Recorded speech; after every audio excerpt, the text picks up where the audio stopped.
Okay, welcome to the class 9 of CSS. In this class, we're going to talk about comments. Now, comments are a very simple way of hiding the code or giving some comments in our code or writing a documentation or some piece of information to help us understand the code, but something that we don't want our browsers or users to know. So it's like a developer's instructions. So comments are basically not for the user, not for the output, but for the developers who are working on the code. It's for them. Okay, so this is what the basic purpose of comments are.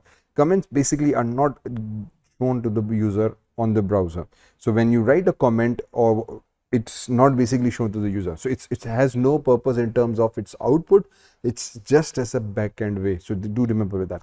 So comments are usually used to explain the code and will help you in understanding what you have written and what you're supposed to do, or sometimes some code doesn't work, so you can just hide it, but you don't want to delete it, so you can use that code for future reference or whatever purpose. So it's purely for developers. It's nothing to do with the user.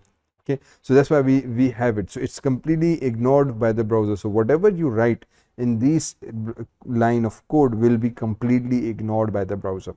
We use comments with internal CSS and external CSS. We don't use it with inline CSS, because inline it's written inside the tag, so there's no point of writing comment there. If you need a comment, you might use it HTML comments. Okay, but for CSS it's written as internal CSS or external CSS files. Okay, so how we use it? Basically we use backslash static and then whatever content you want to write and static backslash. This is how we use it. There are two ways of using it. It's called a single line comment. So on a single line, if you need, you again use backslash static, write whatever string you want and then static backslash. Okay, this becomes our comment. The browser completely ignores this line. This line is not displayed to the user. This is again for a developer. Then you can even use it in a multi-line. So you can write this as a multi-line comment, have a static, define this as a comment. Browser will completely ignore this, and you can execute your code in a normal way for just instruction's sake. Okay, so this is what typically comment is. Let me show you one or two examples to make you understand exactly what I mean. So I have this file created. So I have this style paragraph defined. So I can write, for example, backslash comment, and I said this is my paragraph general style.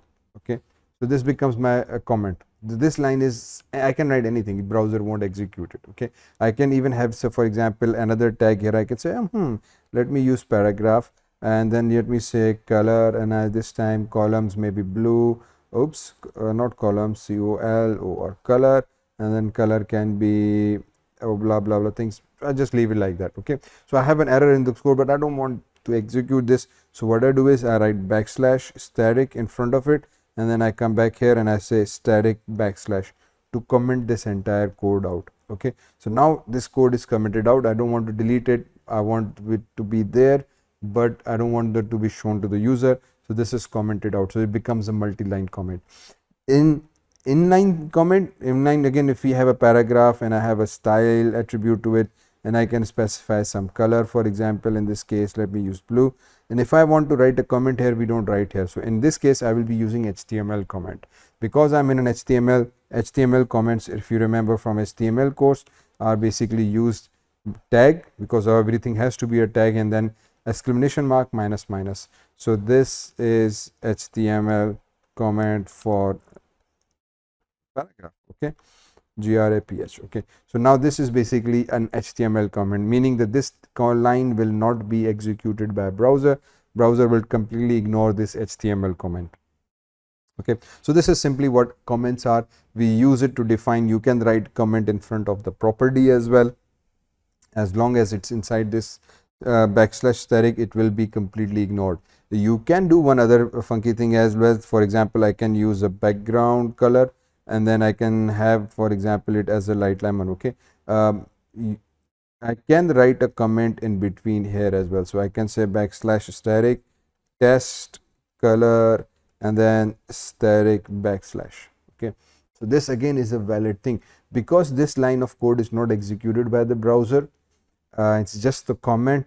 Even after the property colon, I have written a comment and then I have given a value. This is completely ignored by the browser anyway. So it will take this as a property colon and its value. So this is completely fine. Okay, you can even have a comment before this as well. So for example, I can say text align, and then I can say center, but I can write the comment before this one as well. Okay, change ALIG and MENT alignment, and now I can have the value. This again is valid because the browser will ignore this comment.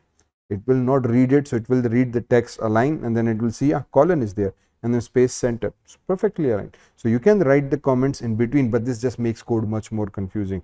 So if you have to write something like this, it's always recommended that you can use it after this line, or you can, for example, write it before the line. So if I have this, I can just cut it. If I need to define something, write it before it. It makes much more sense. Okay, so text color, so this can be, for example, my associated with it, or I can write a comment after the property. Then again, this is just for the browser, some information, writing documentation as a developer, what we are doing, what each tag is doing, or sometimes I just don't want this entire tag to work. I can select it. If I'm using VS Code, I use control / and it comments out everything and nothing gets executed. Okay, so control S, and if you want to check it, let's just go inside the browser. Let me hit a go live feature so that it goes executed, and here we go. So everything else gets executed normally. Whatever we wrote inside the comments is not shown to the user. Done. Thank you. So let's move on to the next session now.